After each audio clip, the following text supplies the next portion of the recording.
Some places hold their secrets tight, shrouded in fog and the rustle of ancient pines. Granite Hollow, Montana, is one of those places, a jagged wilderness in the Beartooth Mountains, beautiful and unforgiving. Locals say the air feels heavier, the wind whispers names, and people sometimes vanish without a trace. No story haunts the region like the disappearance of Eli Turner. What began as a missing person case became a chilling legend, woven into local folklore. In the summer of 1998, Eli Turner entered Granite Hollow seeking solitude. He never came out. The clues left behind defied logic, pointing in impossible directions. This isn't just about a lost hiker. It's about a place that swallows people whole. We're going to peel back the layers of this cold case, examine the evidence, and walk the path Eli walked, right up to where it ends. The search for Eli officially ended years ago, but the search for answers never did. Who was Eli Turner? Not a reckless thrill seeker, but a thoughtful, introspective college student from Ohio. He craved authenticity, longing for a real connection to the earth. That summer, he set out alone across the American West, with Granite Hollow as the centerpiece of his journey. He arrived in Red Lodge on July 15, 1998. His truck packed with gear, books, and journals. Locals remember him as polite. Locals remember him as intense, determined to explore the rugged, less-traveled Granite Hollow. On July 17th, Eli signed the trail register. One person, destination Granite Hollow, expected return July 22nd. He disappeared into the forest, seeking clarity and meaning. When he didn't return, no one panicked at first. Delays were common. But by July 24th, a ranger noticed his truck still at the trailhead. The search began. Routine at first. No one knew it would become one of Montana's most perplexing mysteries. Eli's quest for meaning became a haunting, unsolved enigma. Search teams found Eli's camp 5 miles in, a scene both serene and unsettling. His tent was neatly pitched sleeping bag, unrolled a book, left open dinner, half-eaten. Wallet, boots, gear only Eli and his day pack were missing. Search dogs picked up his scent leading into dense woods.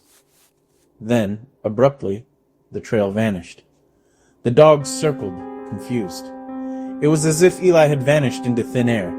No scuff marks, no broken branches, no sign of struggle.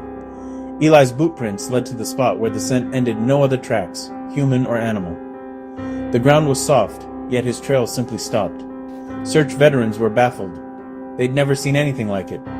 The evidence was impossible, but undeniable. Eli Turner had disappeared without a trace. As the search dragged on, old legends resurfaced. Granite Hollow had long been a place of strange repute, tied to Native American stories of stone giants, territorial spirits guarding the wild.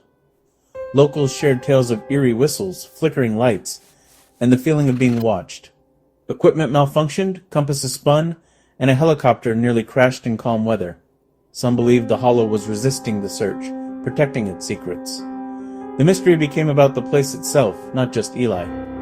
Hunters had vanished here before. Prospectors had vanished here before, or returned shaken, refusing to speak of what they'd seen. Eli, drawn to authenticity, may have been lured by the hollow's reputation. Now, his disappearance is the most famous chapter in Granite Hollow's dark history. Weeks later, 2 hunters found Eli's weathered journal in a remote rock crevice. Early entries were poetic, filled with awe for the landscape. But soon, anxiety crept in. Eli felt watched, even in daylight. He described strange nighttime sounds, like rocks grinding together, vivid nightmares of tall gray shapes moving between the trees. The final entry, scrawled in panic, read, "It's not my imagination. I saw it. So tall. No eyes. It knows I'm here. It's been following me. I have to get out. I think it's smiling. I have to run." The page was torn, the rest of the notebook empty. These were Eli's last words. Not of a man lost, but of someone running from something unimaginable. The journal transformed the case from a mystery to a chilling legend. It wasn't an accident or a simple disappearance. It was a flight from terror. The evidence pointed to something beyond explanation. Eli Turner's final words haunt Granite Hollow to this day. The journal reignited debate and theories multiplied. Officially, it was called an accident, disorientation, exposure, perhaps a medical emergency. Some suggested an animal attack, but the pristine camp and lack of evidence ruled that out. Others whispered of foul play. But the journal described no human threat. The most unsettling theory? That Eli encountered something truly unknown, something the old legends warned about. The pristine camp, vanished trail, malfunctioning equipment. Eli's final words all point to a mystery science can't explain. Today, Eli Turner's disappearance is a modern myth, a cautionary tale. Granite Hollow remains a place where the woods are deep, dark, and full of secrets. Sometimes, when you seek the unknown, it finds you. And some secrets are never meant to be uncovered.